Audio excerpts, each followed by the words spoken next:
More than 100 days and 75 years. 100 days of the highest rate of civilians slaughtered in the 21st century. Israel killing more than 10,000 children in what UNICEF has called a graveyard of children.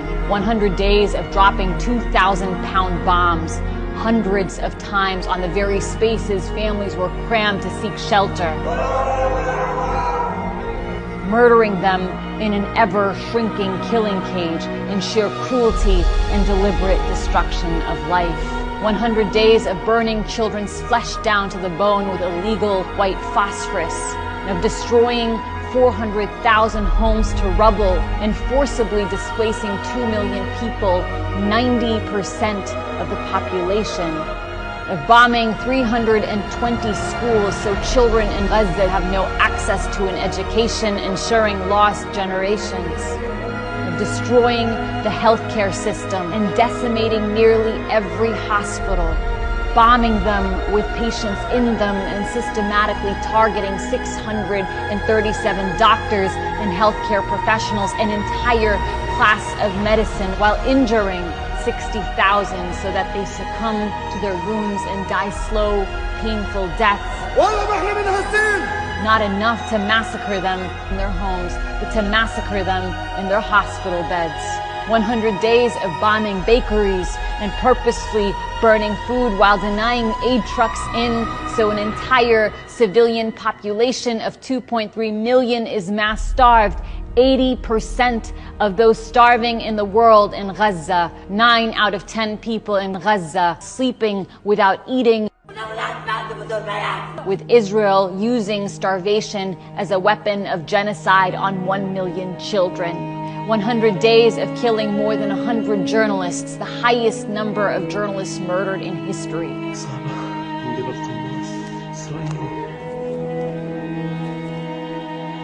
Destroying 169 press offices while banning uncensored foreign journalists in so no one can report the truth from Gaza.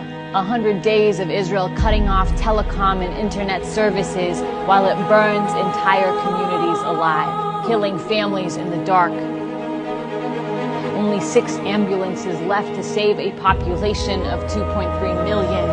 100 days of destroying the world's oldest churches, mosques, universities, historical archives to erase a people's culture and their history. 100 days of target assassinations of Gaza's best and brightest, its leading poets and civic activists, its preeminent scholars and scientists, its leading public intellectuals, to kill any prospect of a people's future. 100 days of erasing 1,400 multi-generational families from civil registries, grandparents, parents,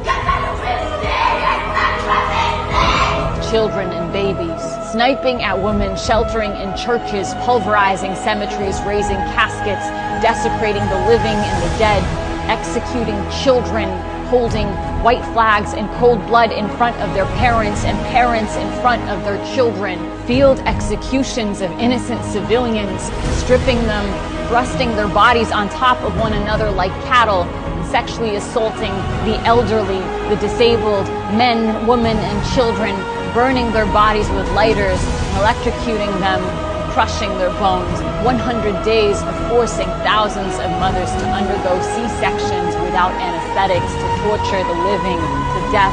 100 days of blowing limbs off 9,000 children and cruelly forcing thousands to undergo amputations without anesthetics.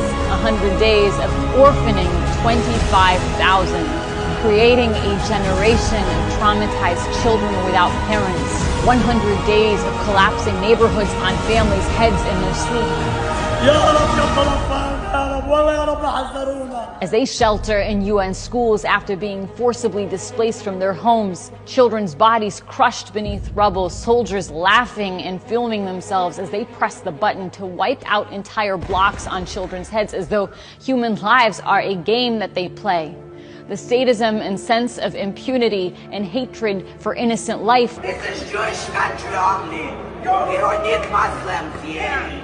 like, knowing no likeness in our lifetime. 100 days of them telling the world what they are doing in horrifying language, followed by action at the highest levels and across society. Language that we heard in the worst horrors of human history, speaking of annihilating a people and of human animals. And that is why the world is marching with Palestine, because it's impossible to know the truth as a human being of conscience and to uphold this for human life.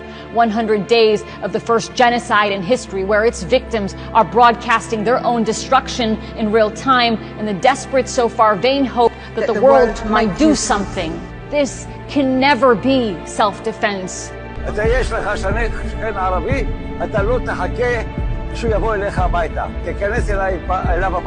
Nothing can justify this.